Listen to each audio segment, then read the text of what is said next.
The quiet village of Woodmancote in West Sussex had rarely known tragedy. The kind of peaceful English countryside where neighbors greet one another by name and children ride their bikes along quiet lanes without fear.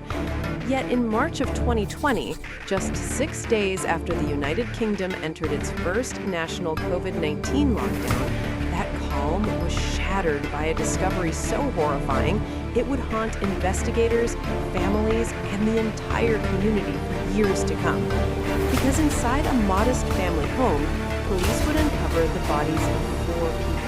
A scene so devastating that even experienced detectives struggled to process what they were seeing. 40-year-old builder Robert Needham lay dead with a shotgun in his hands, while nearby were the lifeless bodies of his partner, Kelly Fitzgibbons, and their 2 tiny daughters, 4-year-old Ava and 2-year-old Lexi, both killed by gunshots. And from the very first moment officers stepped into that house, it was clear this was not just another case, but something that fundamentally challenged their understanding of human behavior, of parenthood, of how someone could cross a line so unthinkable that it defied explanation. Because the home itself still looked like a place full of life. Toys scattered across the floor, colorful drawings pinned proudly to the walls, reward charts marking a child's small achievements, evidence of a young family living ordinary days that suddenly ended in unimaginable violence. And one investigator would later recall how that contrast between innocence and brutality was almost unbearable, saying that what had happened inside that house turned his basic understanding of being a parent, of being human, completely upside down. Yet what made the tragedy even more perplexing was the absence of warning signs. Because Robert Needham had no history of violence, no police record of domestic abuse, no documented disputes that suggested danger was building behind closed doors. And to those who knew the family, the news felt like a lightning strike from a clear sky, something impossible to comprehend. And for Kelly's loved ones, the moment they learned the truth felt like a physical blow. One relative describing a sensation like something hot rushing through her body, a shock so overwhelming she collapsed to the floor screaming because it simply could not be real. This could not be true. This could not be happening. Yet it was. And as investigators began their painstaking work, collecting evidence, reconstructing timelines, and searching desperately for answers, the question haunting everyone remained the same. Why? Why would a father who appeared devoted to his family commit such a devastating act? And to understand that mystery, detectives had to go back to the beginning, long before the lockdown, long before that tragic morning, to the life of the woman whose story was cut short, Kelly Fitzgibbons, who, to those closest to her, was known for warmth, laughter, and a personality that could brighten any room, especially to her identical twin sister Emma, whose bond with Kelly had been so strong that friends often described them as inseparable. 2 sisters who looked exactly alike, but whose connection went far deeper than appearances. Because growing up, they had shared everything: secrets, jokes, dreams, and to Emma, it had always felt as though she was growing up not just with a sister, but with her very best friend. Someone who could make her laugh even when nothing seemed funny, someone whose presence filled a room with energy and joy. And their circle of friends remembered them as the twins everyone admired, the girls other girls wanted to be, and the ones boys wanted to be with. Confident, vibrant, and full of life. And as the years passed and many of their friends began settling down into marriages and families of their own, Kelly, too, started imagining a different future, one that involved less partying and more quiet evenings, walks through the countryside, movie nights on the sofa, the kind of steady companionship that turns a house into a home. And it was during that time, when Kelly was around 26 years old, that she met Robert Needham, a man who seemed to offer exactly the stability she had been looking for. Because although Rob was not the loudest or most outgoing person in the room, in fact, many described him as shy and introverted, he appeared deeply devoted to Kelly, the kind of man who looked at her with admiration and rarely showed anger, someone who sent thoughtful cards and small gestures of affection that made Kelly feel loved. And to her friends, that devotion mattered more than anything else, because if Rob made Kelly happy, then that was all they needed to know. Even if he sometimes seemed socially awkward, the quiet man who might disappear into another room at a gathering rather than join the conversation. Yet, despite his reserved nature, their relationship progressed quickly, and within a year, the couple were living together, building a shared life that appeared stable and comfortable, especially as Rob's work as a builder provided financial security and a sense of pride. Because Kelly often showed friends photos of the work he had done on their home, hallway he renovated, the bedroom he designed, proud of what he had built both professionally and personally. And to outsiders, Rob fit the image of a typical working man, someone who enjoyed a beer, went fishing, and spent long days on construction sites. Not the kind of person anyone would imagine capable of such unimaginable violence.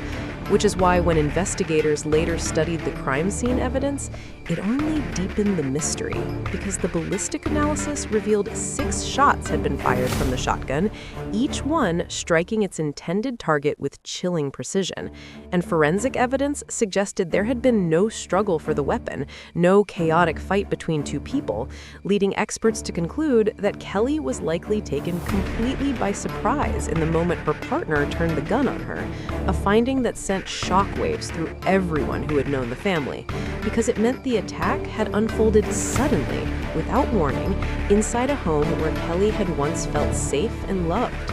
And yet before that devastating morning, before tragedy replaced normal life,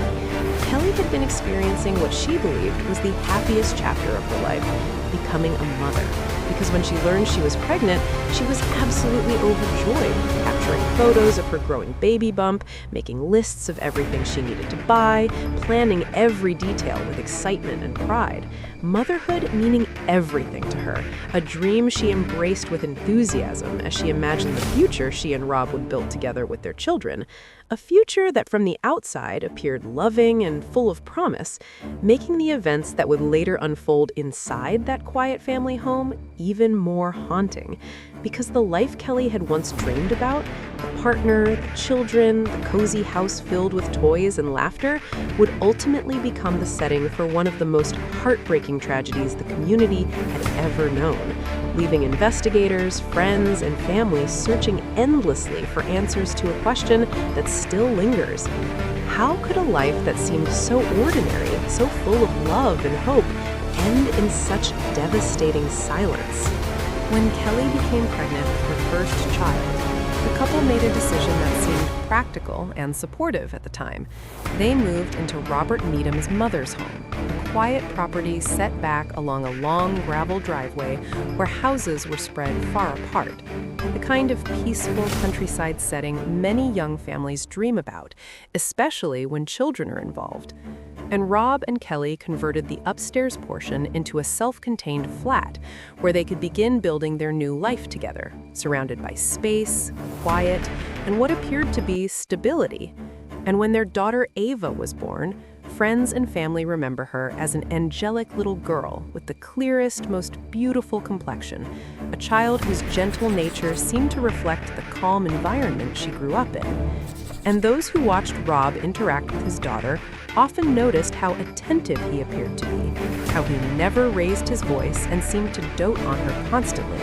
proudly showing her off in small home videos where Kelly's laughter filled the room and Ava's curious voice echoed through the house, moments that felt like snapshots of an ordinary, loving family. And Kelly, by all accounts, believed Rob was a wonderful father, someone who adored their child and embraced family life wholeheartedly. And about 16 months after Ava's birth, Kelly became pregnant again, this time with their second daughter, Lexi, a cheerful baby who quickly revealed a very different personality from her older sister, more outgoing, playful, and mischievous, a little girl who seemed to light up every room she entered. And to Kelly, motherhood felt complete in that moment, because raising her daughters had always been the dream she cherished most deeply, the life she had imagined when she first decided she wanted more than weekend nights out with friends. And for a time, everything appeared exactly as she had hoped. two little girls growing up together, a home filled with toys, Christmas mornings where the children giggled around the tree while their parents filmed the memories,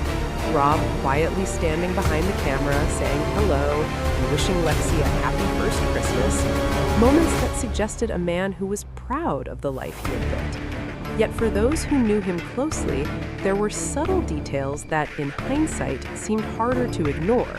Because although Rob could appear devoted to his family, he rarely spoke about his feelings, rarely shared much about himself, keeping his inner world tightly guarded, even among friends. And while that reserved personality never seemed alarming at the time, some now wonder whether it masked deeper struggles that no one fully recognized, because the devastating truth that would later unfold inside that home remains almost impossible to reconcile with the father people thought they knew. And when investigators eventually pieced together the sequence of events from that tragic night, the picture they uncovered was one of chilling precision and unimaginable violence, revealing that 4-year-old Ava and 2-year-old Lexi had been found in the master bedroom, lying in their parents' bed, both wearing pajamas as though they had been preparing for sleep.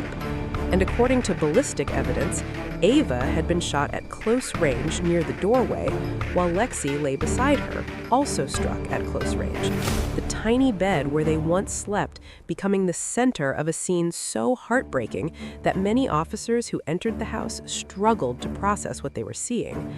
Yet the horror did not stop there, because investigators determined Kelly herself had first been shot on the landing outside the bedroom before moving or collapsing into the room where she was later found on the floor beside the bed,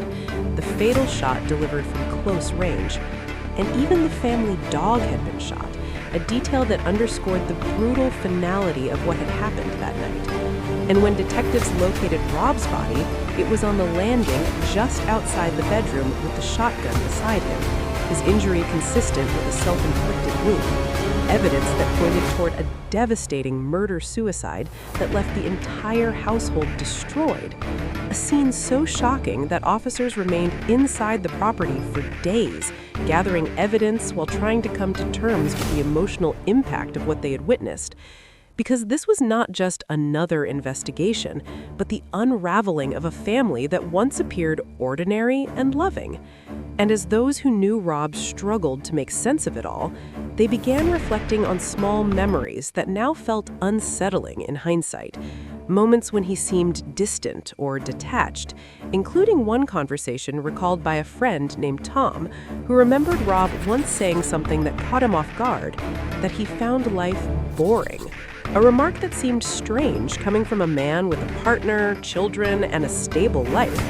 Yet at the time, it had been easy to dismiss as a passing comment rather than a warning sign, and many now wonder whether there were clues they simply did not recognize, whether something beneath Rob's quiet exterior had been slowly unraveling long before that tragic night. Yet those questions remained painfully unanswered, because to everyone who knew the family, Rob appeared devoted to Kelly and the girls, the kind of father who filmed birthday celebrations and family trips, smiling gently but rarely laughing loudly, a man who seemed proud yet never boastful, content to stay in the background rather than draw attention to himself.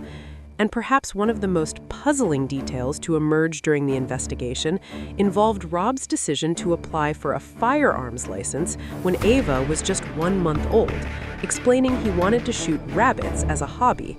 a request that some family members later admitted had surprised them because they had never heard him express any particular interest in guns before, though at the time, Kelly reportedly accepted it as simply something Rob wanted to try, another hobby among many,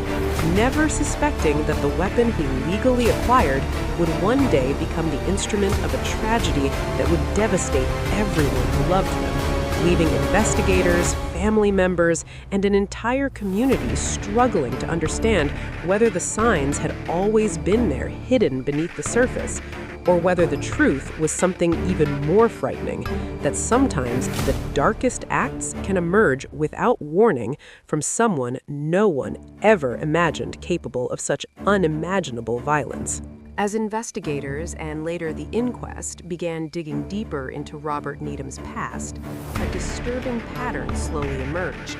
one that raised serious questions about how a man with such a complicated personal history was ever able to legally obtain a firearm in the first place. Because when Rob applied for his shotgun license, he had been required to complete a detailed application form, one that demanded honest declarations about previous convictions, medical history, and any issues related to depression, anxiety, suicidal thoughts, or substance misuse.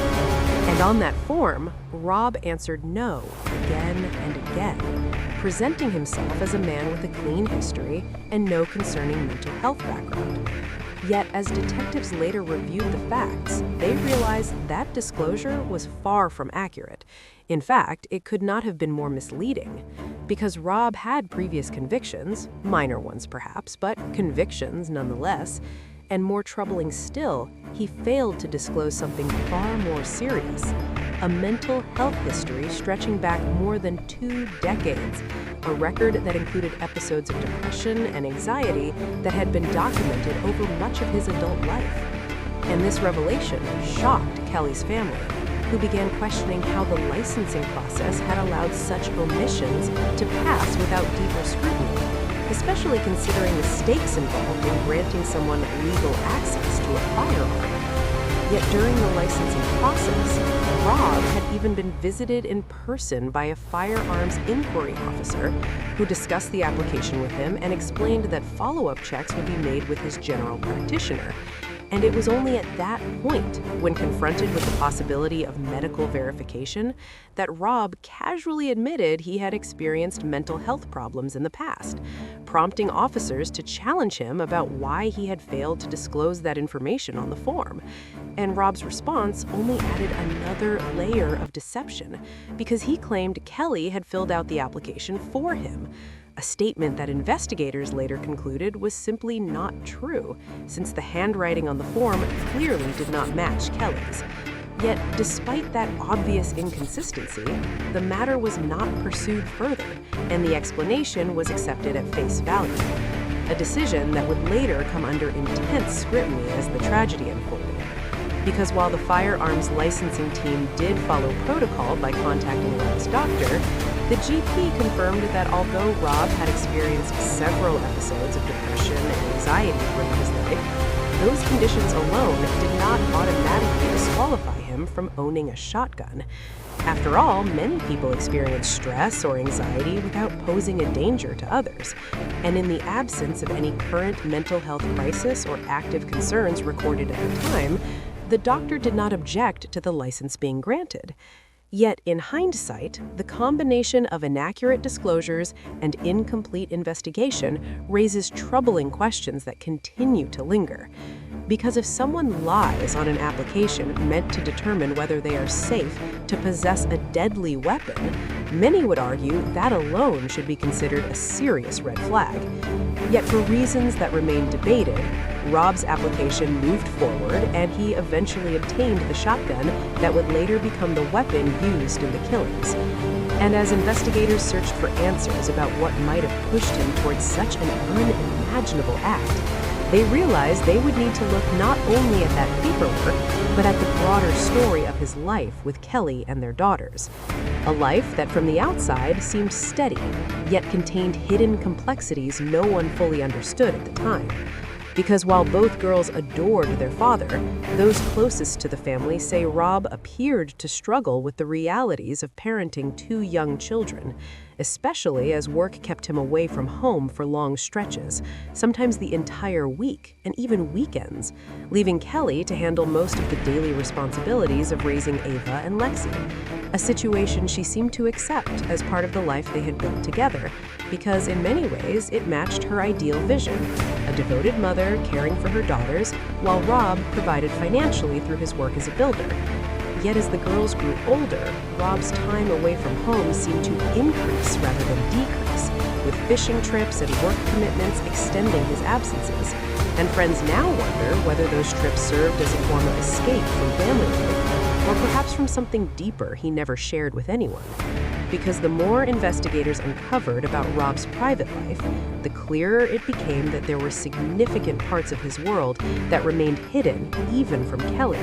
including a shocking secret about his health that only came to light after the tragedy. When Kelly had once been deeply worried about a serious problem Rob had developed with his nose, a painful lump that doctors later determined had been caused by years of heavy cocaine use, something Rob had explained away at the time by claiming it resulted from breathing in dust and materials while working as a builder. A lie Kelly accepted because she trusted him. Yet the medical truth revealed a chronic cocaine addiction that had likely been ongoing for years, an addiction so carefully concealed that even those closest to him had no idea it existed. And that revelation forced Kelly's loved ones to confront an unsettling possibility. If Rob could hide something as significant as long-term drug use from the person he lived with every day, what else might he have been hiding from the world? And that question becomes even more haunting when they reflect on the gradual changes some people noticed in his personality. A quiet man, becoming even more withdrawn, less engaged in family life, often sitting with a beer in hand while conversations drifted around him, appearing distant rather than present. A father who sometimes seemed detached even during moments meant to create memories with his children. Yet Kelly continued trying to build those moments anyway, planning family outings, suggesting trips, encouraging time together, because she believed they were simply an ordinary family navigating the everyday challenges of work and parenthood, never suspecting the turmoil that may have been building beneath the surface of Rob's calm exterior.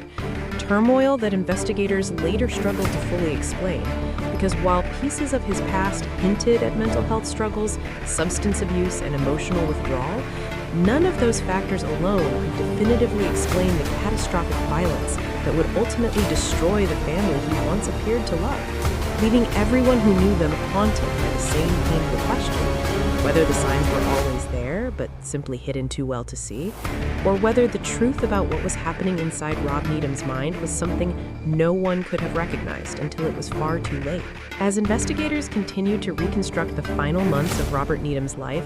one of the most unsettling discoveries came from toxicology results that completely contradicted what many people had initially assumed, because those who knew Rob believed that in order for him to commit such a brutal act, to shoot his partner and 2 young daughters at point-blank range, he must have been under the influence of alcohol or drugs, something powerful enough to cloud his judgment and push him into a violent state, especially considering how much he was known to drink. Yet the laboratory results revealed something startling. Rob had virtually no alcohol in his system and no drugs present at the time of his death, meaning that when he carried out the shootings, he was fully sober, fully aware, and entirely capable of understanding his actions.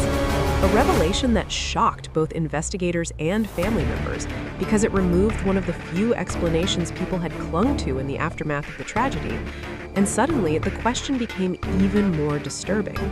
If substances were not responsible, then what could possibly explain the deliberate killing of his entire family? Because the evidence suggested he acted calmly and with purpose rather than in a chaotic or intoxicated state.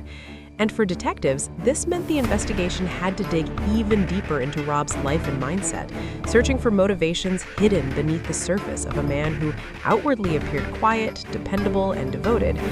yet inwardly may have been struggling with pressures or conflicts no one fully understood. And as they examined months of text messages exchanged between Rob and Kelly, investigators began to notice signs that their relationship might not have been as stable as friends and relatives once believed, revealing moments where Kelly expressed unhappiness about Rob being away too often and not supporting her enough with family life,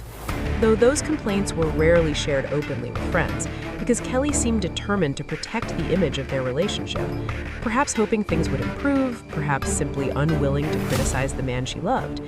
Yet those private messages hinted at tensions that had been building quietly over time. And while Kelly never appeared afraid of Rob, something her friends strongly emphasized, the text suggested there were arguments and frustrations simmering beneath the surface, reminders that even relationships that appear happy from the outside can contain complexities invisible to others. And investigators also discovered that in February, just weeks before the tragedy, Rob and Kelly had been discussing plans for the future, even talking enthusiastically with friends about purchasing another property that they intended to rent out, an investment that Kelly seemed particularly excited about as she shared voice messages describing how their offer on a house had finally been accepted after delays with the mortgage, sounding hopeful and optimistic about expanding their financial security.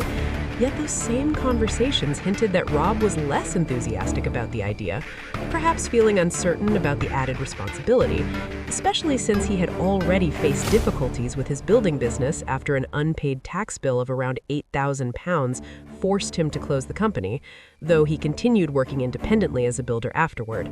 And while family members later said they never believed the couple faced severe financial hardship, after all, they were living rent-free at Rob's mother's property and owned a rental house that provided income, the reality of their finances showed around £25,000 in combined credit card and loan debt, an amount that might not seem overwhelming to some people, but could feel extremely stressful to others depending on their tolerance for financial risk, especially when combined with the pressure of supporting a family and maintaining multiple properties. And investigators considered whether Rob might have been struggling privately with those pressures, perhaps even spending more money than Kelly realized, possibly gambling or making risky financial decisions that had begun spiraling out of control,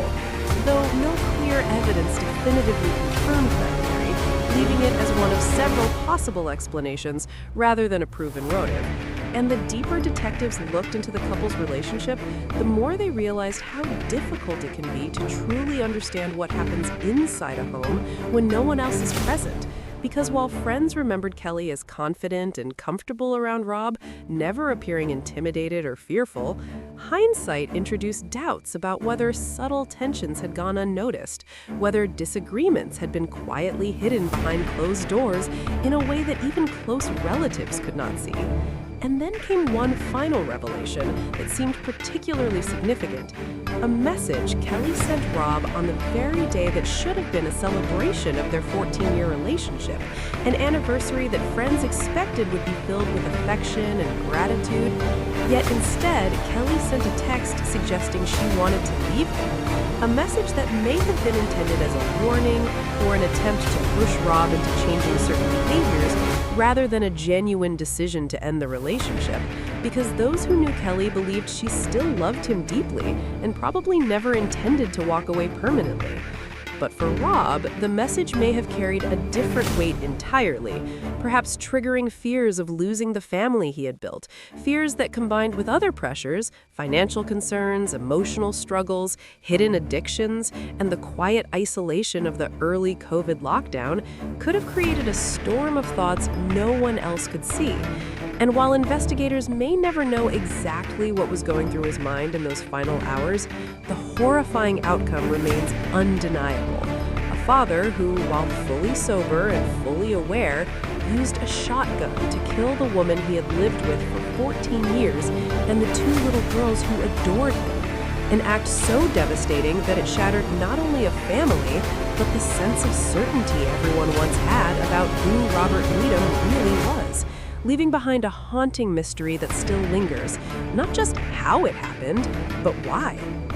In the final days before the tragedy, the details that later emerged would only deepen the sense of mystery surrounding Robert Needham's actions, because for the people closest to the family, nothing appeared dramatically wrong. Nothing seemed to signal that within a matter of days, a father would destroy the life he had built. And one friend would later recall that the last time she saw Kelly, the girls, and Rob together was just 2 weeks before everything happened, a completely ordinary visit filled with relaxed conversation and familiar warmth, the kind of moment no one would ever think to memorize because it felt so routine. And when it came time for her to leave, Rob even offered to drive her to the train station, a simple gesture of kindness that in hindsight feels haunting, because she remembers stepping out of the car, thanking him for the ride, waving goodbye, and watching him drive away with no hint that she would never see that family together again. Yet only days later, Rob would make a decision that now appears chillingly deliberate. He went out and purchased a semi-automatic shotgun, a weapon that investigators believe ultimately became the instrument of the murders. And the timing of that purchase raises disturbing questions, because it happened just as the United Kingdom was entering the first frightening days of the COVID-19 lockdown in March of 2020, when the government was urging citizens to stay home, limit contact with others, and prepare for the uncertainty ahead, a time when people across the country were anxiously stocking up on groceries, cleaning supplies, and basic necessities. Yet Rob chose that moment to buy a firearm, something he clearly knew how to obtain given that he had owned several guns in the past. Though he had sold them all and had not possessed one for about a year before this purchase, making the sudden decision to acquire another weapon during a national lockdown seem even more unsettling in hindsight, especially since investigators later concluded that once Rob bought that gun, he likely already knew what he intended to do with it. And that realization becomes even chilling when considering that he had previously purchased 6 firearms since Ava was born, but had sold them, suggesting that this particular weapon may have been obtained for a very specific purpose, a possibility that leaves those who loved the family struggling to accept that such a plan could have been forming quietly behind the scenes. Because outwardly, Rob continued behaving in ways that appeared calm and ordinary, even as the world around him changed dramatically due to the pandemic. And while the lockdown created anxiety and frustration for many people, there were no obvious signs that Rob was spiraling into a crisis, something investigators found particularly unsettling because individuals on the brink of emotional breakdowns often display erratic behavior. Yet Rob remained composed, steady, almost routine in his actions, suggesting that whatever was unfolding inside his mind was hidden carefully beneath the surface. And in the week leading up to the killings, detectives later discovered that Rob had attempted several times to obtain cocaine, reaching out to contacts on 3 separate occasions in search of the drug, though there was no definitive evidence proving whether he actually succeeded in acquiring it. Another small but troubling piece of the puzzle that hinted at internal struggles he never shared with anyone around him. And still, during those same days, he continued participating in family life, even doing something that seemed oddly sentimental in retrospect, taking Kelly and the girls out for a walk together through the quiet countryside lanes near Wesbourne, something friends noted was slightly unusual because Rob rarely joined in on such family outings. Yet that day, all of them went together, walking through the peaceful landscape as though enjoying one last normal moment. And some who later reflected on it began wondering whether Rob had wanted to spend that time with them, knowing what he planned to do. A possibility that feels almost unbearable to consider, but is difficult to ignore given everything that followed, because he also ordered a playhouse for the girls' garden and spent the morning of Saturday the 28th assembling it, carefully putting together the small structure that should have become a place of laughter and imagination for 2 little girls who would never get the chance to play inside it. An act that some believe may have been his way of creating one final special memory before carrying out the horrific plan he had formed. Behavior that now appears disturbingly symbolic. A father building something meant to bring joy to children whose lives he would soon take away. And as evening arrived that same day, the household appeared to settle into its usual Saturday routine, with Rob ordering a Chinese takeaway around 9 o'clock, a meal that evidence later confirmed both he and Kelly ate, because Saturdays often meant relaxing at home with food, a few glasses of wine, and television after the children went to bed. Yet investigators noted one small difference that night. Rob barely drank any alcohol at all, something that friends said was unusual since he typically drank on weekends. And that detail has led many to believe he deliberately avoided drinking because he wanted to remain completely clear-headed and in control of what he was about to do. And eventually, Kelly went upstairs to bed with Ava and Lexi, placing a DVD on for them in the master bedroom where they often fell asleep together in their parents' bed, while Rob stayed downstairs in the lounge, possibly watching television and waiting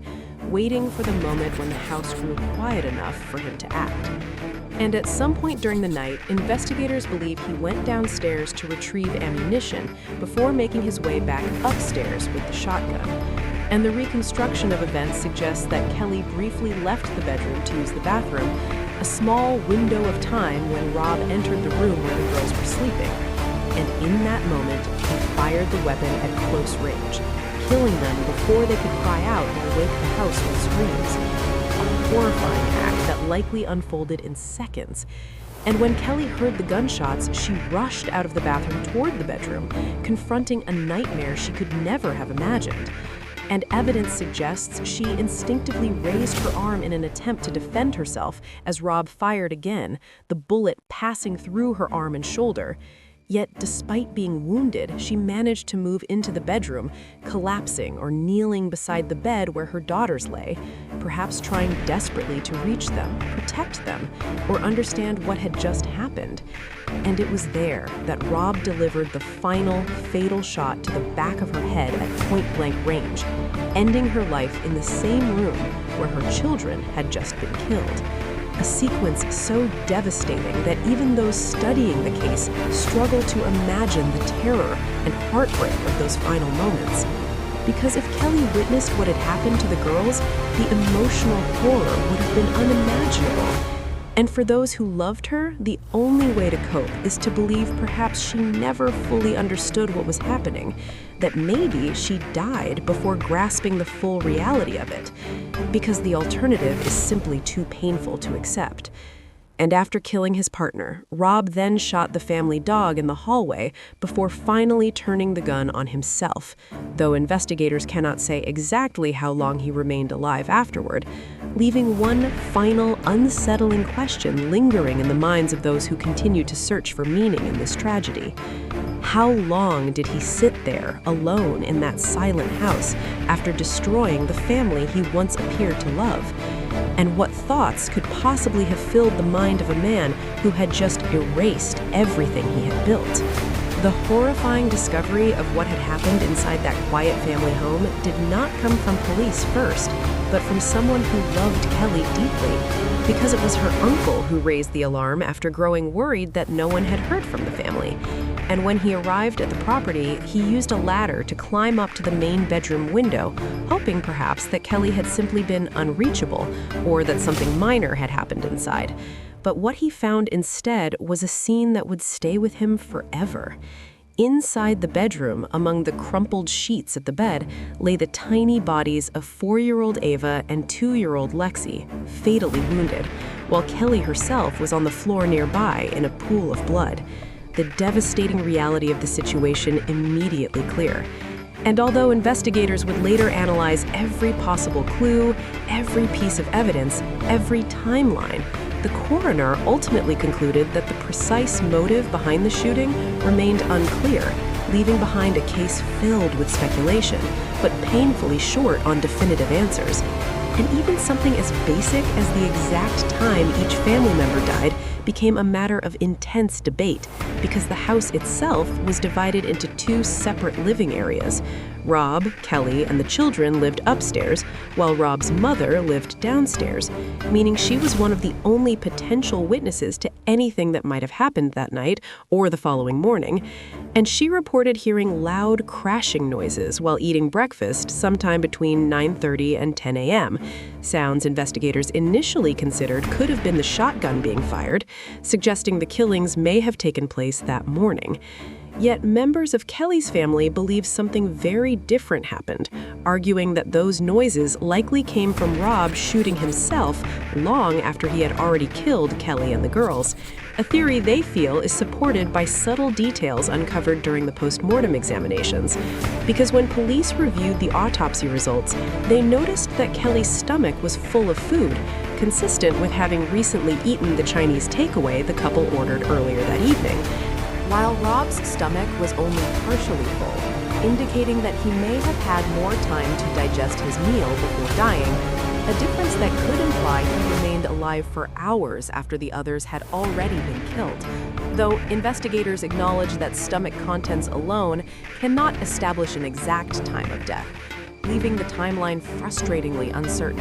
and fueling the painful possibility that Rob may have spent a significant period of time alone in the house after murdering his family. And what makes that possibility even more disturbing is the strange digital trail he left behind during those hours, because evidence later revealed that Rob made several charity donations after the killings. One monthly pledge to a homelessness charity and a one-time donation to the Red Cross. Actions that seemed bizarrely out of character for someone who had just committed such a horrific crime, leading Kelly's family to question whether, in his warped state of mind, he believed those gestures might somehow soften how others would judge him afterward, as though giving money to charity could somehow offset the devastation he had caused. And perhaps even more unsettling was a message Rob sent to a friend late that same night, around 11:45 p.m., a video clip containing a dark joke about a suicide pact in which a man claims his wife has killed herself and then begins laughing while sitting on a bed.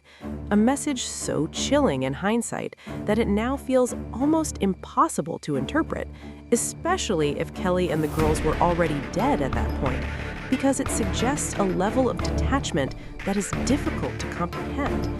And despite months of investigation, toxicology testing, financial analysis, and detailed examination of Rob's past behavior, detectives were ultimately forced to admit they never found a single clear explanation for why the murders occurred, a conclusion that even seasoned investigators described as deeply frustrating after spending years trying to provide answers to a grieving family that desperately wanted to understand what had happened. And as Kelly's loved ones searched for meaning in the fragments of Rob's life, some began noticing patterns that only made sense in hindsight. Moments when major emotional events seemed to coincide with his interest in firearms, such as applying for a gun license shortly after Ava was born, purchasing another weapon not long after Lexi arrived, and seeking an upgraded license soon after his own father passed away. Events that may have triggered feelings of losing control, leading him to seek comfort or power through weapons. Though whether that pattern truly explains anything remains uncertain, because for many who knew him, the deeper question lingers. Was Rob secretly living a double life all along, presenting the image of a quiet father while hiding darker impulses no one ever recognized? Or was he someone who simply reached a breaking point that no one saw coming? A possibility that still haunts those left behind, especially when they reflect on how easily he was able to obtain the shotgun that ultimately allowed him to carry out the murders so quickly and brutally.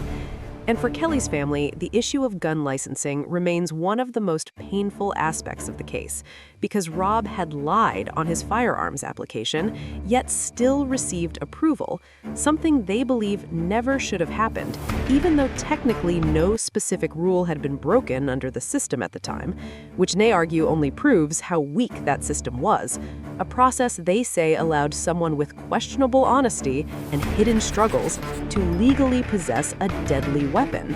And although authorities have since promised improvements to make firearm licensing more rigorous, emphasizing the need to challenge applicants, verify information thoroughly, and treat integrity as a critical factor in determining suitability,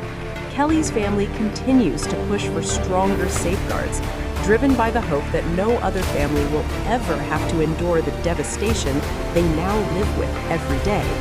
Because for Emma, Kelly's identical twin sister, the loss is not just a tragedy frozen in the past, but a constant presence in the present, something she feels every morning when she wakes up and realizes her sister is gone, her best friend, the person she grew up with and shared every stage of life with. And the pain is multiplied by the loss of Ava and Lexi, two little girls whose futures were stolen before they truly began. A grief so overwhelming that sometimes Emma says she cannot even process it all at once, choosing instead to imagine them still together somewhere in the house, laughing and playing, a comforting illusion that lasts only until reality crashes back like a wave,